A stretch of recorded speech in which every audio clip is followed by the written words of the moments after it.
Je discutais récemment avec une personne qui m'a contacté pour un coaching et cette personne m'a dit qu'elle avait l'impression que le monde du travail était faux, que les collègues étaient hypocrites et que tout sonnait creux.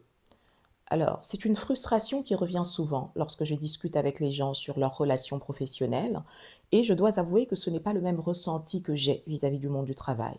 Avant même d'aller plus loin, je vais préciser quelque chose, c'est que ce n'est pas parce que mon ressenti est différent que cela invalide le ressenti des personnes qui me contactent. Ce que je voulais vous proposer ici, c'est que nous réfléchissions ensemble au rapport que nous avons au monde du travail. Et la question que je voulais que nous nous posions aujourd'hui, c'était est-ce que le monde du travail est réellement faux ou sont-ce les gens qui projettent sur le monde du travail des attentes qu'il n'est pas conçu pour satisfaire? Je vais commencer par quelque chose qui pour moi est une lapalissade, mais que visiblement beaucoup de personnes semblent ignorer. Le travail est un théâtre social, ce n'est pas une scène qui se veut intime. Vous devez comprendre que le travail n'est pas la sphère de l'authenticité, mais la sphère de l'interaction codifiée. Et d'ailleurs, c'est le sociologue Erving Goffman, je crois, qui en parle dans son ouvrage La mise en scène de la vie quotidienne. Il dit que toutes les interactions sociales fonctionnent comme une pièce de théâtre. Dans cette pièce de théâtre, chacun joue son rôle. Le collègue fiable, le manager bienveillant, le salarié engagé.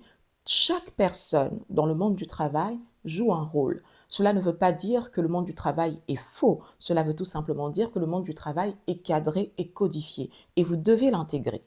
La dissonance intervient lorsque vous commencez à attendre de ce milieu institutionnel et codifié une authenticité radicale qui est inhérente à votre sphère personnelle, ce qui, de mon point de vue, est une erreur de perspective. Vous devez comprendre que le travail n'est pas un lieu de confidence, c'est un lieu de performance. Ainsi donc, lorsque vous dites que le monde du travail est faux, que les collègues sont hypocrites, que tout sonne creux, votre déception est liée à une attente excessive, tout simplement. Vous avez l'impression d'exprimer une attente morale. Vous avez l'impression, en plus, en exprimant cette attente morale, d'être au-dessus des autres. Mais en réalité, vous faites une erreur de perspective. Vous n'avez pas à projeter des attentes morales sur le travail. Vos attentes sont excessives. La question que vous devez vous poser, c'est est-ce que les gens sont réellement faux ou est-ce moi qui ai projeté sur eux des attentes démesurées? Si ce que vous attendez de vos collègues, c'est un sens partagé, des liens profonds, une reconnaissance parfois intime, alors oui, le monde du travail va vous sembler froid et superficiel, mais parce que ce n'est pas son rôle de vous donner cela. Ce n'est pas son rôle de vous donner ce que vous attendez, ce que vous espérez. Le travail peut être stimulant, il peut être épanouissant, mais il ne remplacera jamais les liens amicaux, les liens familiaux, ni même les liens amoureux. Voyez? Et c'est normal, il n'est pas conçu pour cela. Et vouloir faire porter au monde du travail ou à vos collègues cette responsabilité, c'est vous exposer à la frustration et à l'épuisement. Et d'ailleurs, je pense que le burn-out est une expression de cet épuisement et de cette frustration pour beaucoup de personnes. De mon point de vue, le burn-out peut être lié justement à cette frustration et à cet épuisement. Parce que, alors je ne dis pas que c'est la seule raison qui vient justifier un burn-out, hein, il y a d'autres raisons qui justifient le burn-out, mais parmi ces raisons, je pense qu'il y a le fait que il y a cette dissonance entre les attentes intimes que certaines personnes projettent sur le monde du travail et la frustration, la froideur et parfois l'ingratitude qu'ils peuvent recevoir en retour.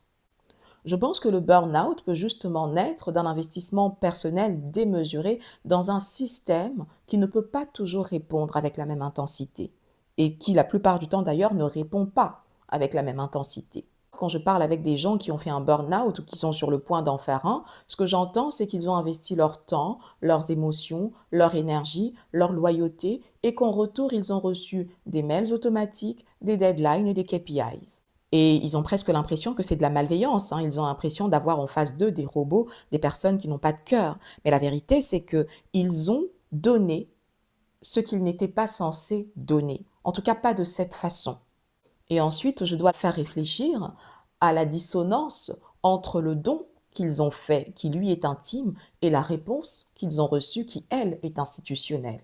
Vous devez comprendre que le travail ne trahit pas, il est ce qu'il est. Et si vous projetez sur lui vos besoins émotionnels, vos besoins intimes, si vous attendez de lui qu'il satisfasse votre besoin profond de reconnaissance existentielle, il y a de fortes chances que vous vous effondriez devant son silence. J'ai moi-même autrefois commis cette erreur. Le travail n'est pas là pour donner un sens à votre vie. En tout cas, pas toujours. Il y a certaines personnes qui ont la chance de faire un travail qui donne du sens à leur vie, mais ce n'est pas le but du travail. Ce n'est pas son but premier. Porter votre masque social, jouer un rôle, ce n'est pas être faux.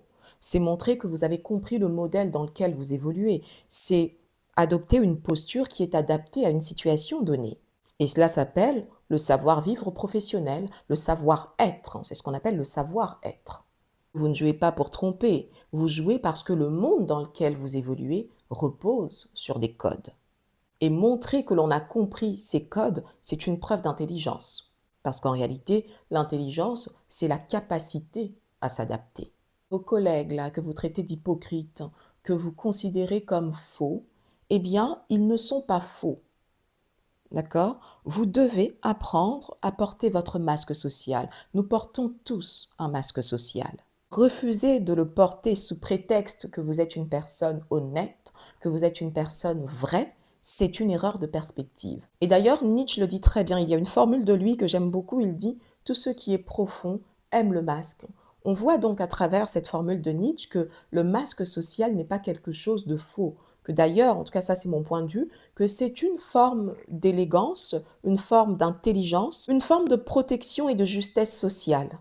Ainsi, lorsque vous pensez que le monde du travail est faux, que les autres sont hypocrites, que les autres jouent un rôle, la question que vous devriez vous poser en réalité, c'est pourquoi avez-vous cru que vous pouviez être complètement vous dans ce même contexte? Pourquoi croyez-vous que vous pouvez venir sans masque dans un monde dans lequel tout le monde porte un masque? Ce n'est pas un appel ici à la résignation, c'est plutôt un appel à la lucidité. Le monde du travail n'est pas un mensonge, c'est un jeu de rôle structuré. Vous devez y jouer avec intelligence, sans y perdre votre centre, sans y perdre votre sens, sans en attendre ce qu'il n'est pas conçu pour offrir. Le monde du travail n'est pas un espace de vérité absolue, c'est un espace d'action, c'est un espace de stratégie et parfois un espace de création, et c'est en comprenant ces règles que vous pouvez y évoluer sans vous y perdre. Voilà ce que j'avais à dire aujourd'hui. Je ne sais pas ce que vous en pensez. Dites-moi en commentaire ce que vous en pensez. Je m'appelle Mrs. D. Je vous apprends à gouverner votre vie avec audace et grâce. À bientôt.